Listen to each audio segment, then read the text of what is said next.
আপনাদেরকে আন্তরিক ধন্যবাদ জানাই।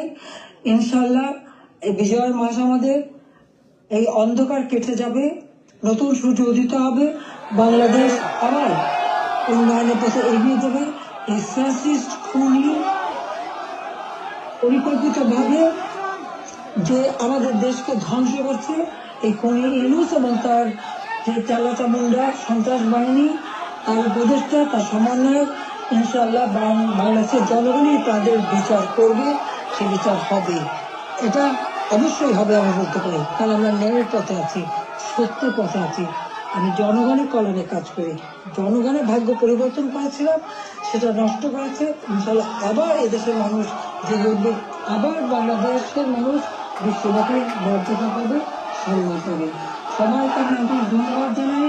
আবারও ধন্যবাদ জানাই আমাদের প্রবাসীদের, আমাদের অর্থনীতিতে আপনাদের অনেক অবদান।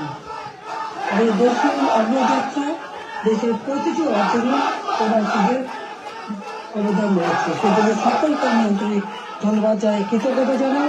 সকলে ঐক্যবদ্ধ হন, এই ফ্যাসিস্ট স্বৈরাচার ইউনূস সরকারের হাত থেকে দেশ যেন মুক্ত হয়, দেশের মানুষ যেন আবার তাদের সুষ্ঠু জীবন ফিরে পায়, সেই কামনা করে জাতির পিতার স্বপ্নে সোনার বাংলা ইনশাআল্লাহ আমরা গড়ে তুলব, সেই প্রত্যয় ব্যক্ত করে আমার বক্তব্য শেষ করছি। খোদা হাফেজ।